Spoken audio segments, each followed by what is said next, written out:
আসসালামু আলাইকুম রহমতুল্লাহ বারাকাতুহু। শুভ সকাল বন্ধুরা।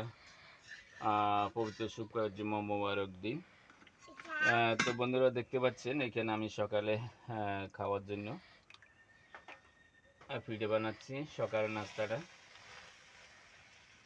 তো দেখতে পাচ্ছেন এখানে খোলা যায় পিঠে বানাচ্ছি আমি।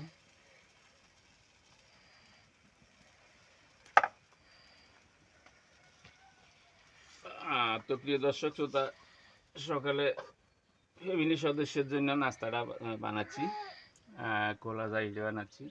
তো আসুন সবাইকে দাওয়াত দিলাম পিঠা খাওয়ার জন্য ইনশাল্লাহ।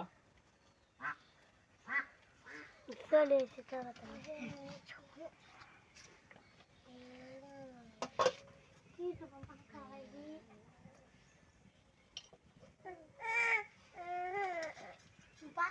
ওহ, এটা তো অনবা